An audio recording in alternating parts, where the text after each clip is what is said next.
Good morning, children. Today we are going to do third part of The Glimpse of India, Tea from Assam. This is a very short description of Assam, a northeastern state of our country, and the state is as you all know famous for its tea plantations. In this extract, Pranjal, a youngster from Assam, is Rajveer's classmate at a school in Delhi. And Pranjal's father is the manager of a tea garden in Upper Assam, and Pranjal has invited Rajvi to visit his home during the summer vacations. This short description is written by Arup Kumar Datta, who was born in 1946 at Jorhat in Assam. He was educated at Delhi University and he served as a professor in English for many years at JB College, Jorhat, and his famous published works are the Adventure Stories that was published in 1978, Brahmaputra in 2001, have been translated into many foreign languages. From Assam describes how popular tea has become as a beverage in the world.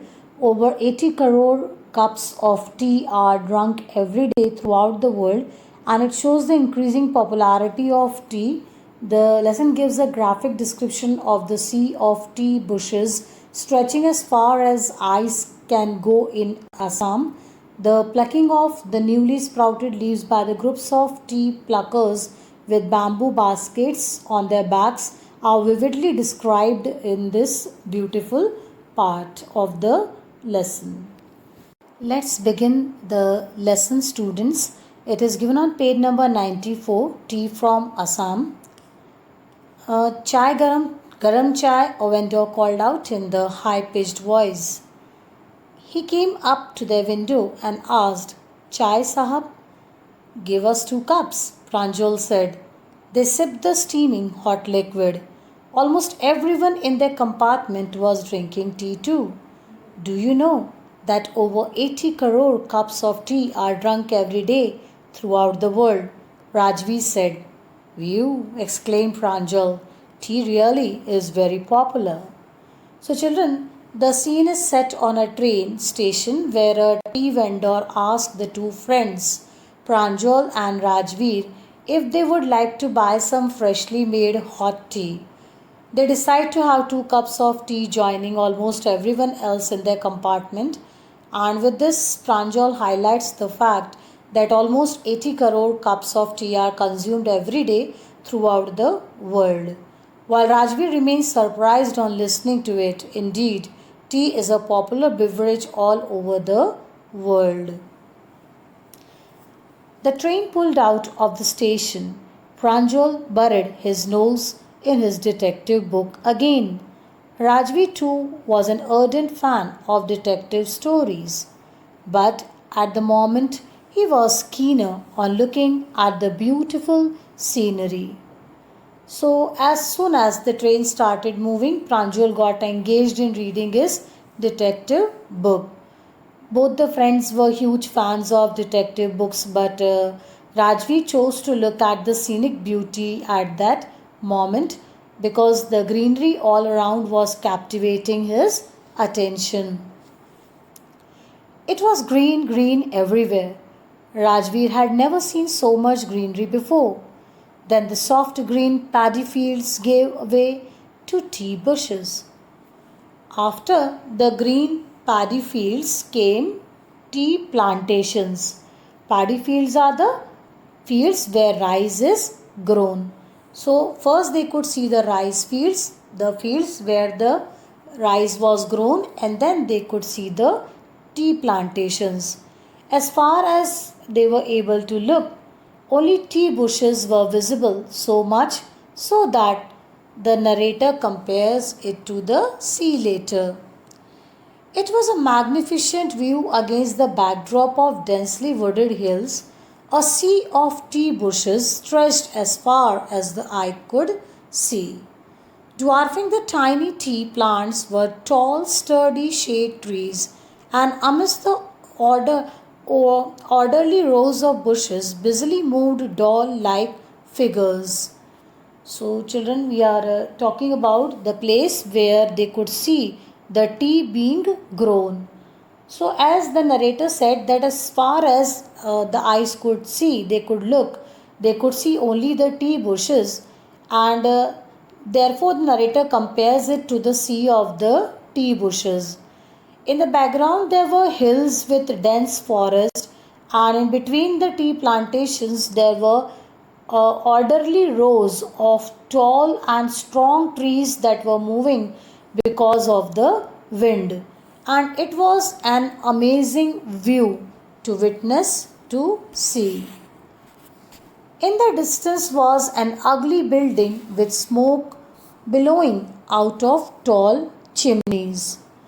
Then they could further see that the state where they were moving, they could find something unusual. And what was that unusual? They could see the ugly building with smoke billowing out of tall chimneys. Means billowing means moving or flowing outwards. So they could see the doll like figures moving busily, who were the people, the ladies who were, especially they are appointed, even the men are they are plucking the leaves, but most of the cases the ladies are appointed because they are doing the work intently and particularly like in a specific manner. Therefore, they are asked to pluck the leaves of the tree. Children, I have myself seen the tea gardens, and there I have seen that there is a special leaf among many leaves that are plucked, and these ladies who have the basket on their back, they know that which leaf you have to pluck, because it becomes very difficult for us commoners to find out which is the tea leaf and which are the other leaves that are not to be plucked. So these ladies, they are having a specific eye to witness that and to find out. So those ladies are compared to doll-like figures. And then ugly building with a smoke billowing out of tall chimneys is a place where tea is prepared. The factories, you can say, where the tea is prepared. Hey, a tea garden, Rajvi cried excitedly. Pranjal, who had been born and brought up on a plantation, didn't share Rajvi's excitement. Why? Because it was very usual thing for him. Oh, this is tea country now, he said. Assam has the largest concentration of plantation in the world. Concentration is cluster, so group of plantations in the world.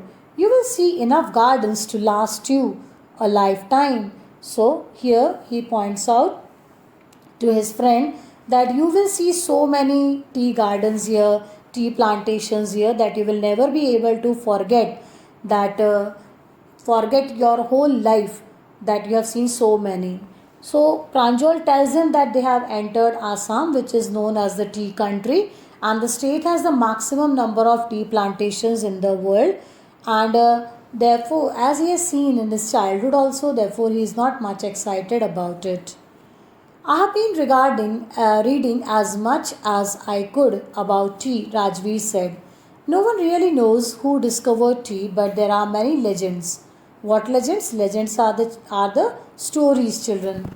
So, well, there is the one about the Chinese emperor who always boiled water before drinking it.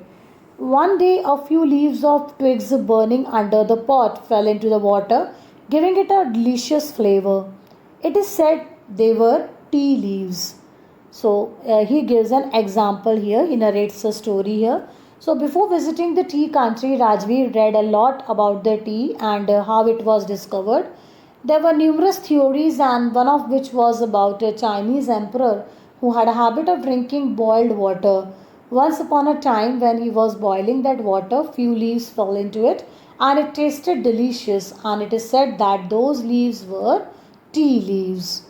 Tell me another, scoffed Pranjal. So he asked him that he wanted to listen to another story.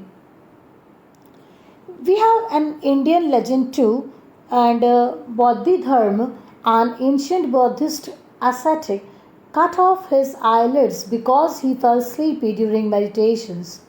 10 tea plants grew out of the islets. The leaves of these plants, when put in hot water and drunk, banished sleep. So, on being asked by Pranjal, Rajvi told another story about an Indian legend named Bodhidharma.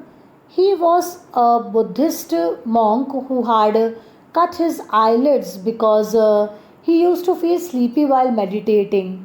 Eventually, tea plants grew out of his eyelids, which, upon consuming after boiling with water, helped him getting rid of his sleep.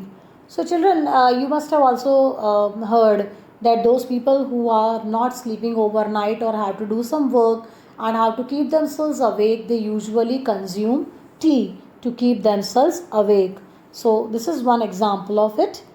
Tea was first drunk in China, Rajveer added, as far back as 2700 BC. In fact, words such as tea, chai, and chini are from Chinese.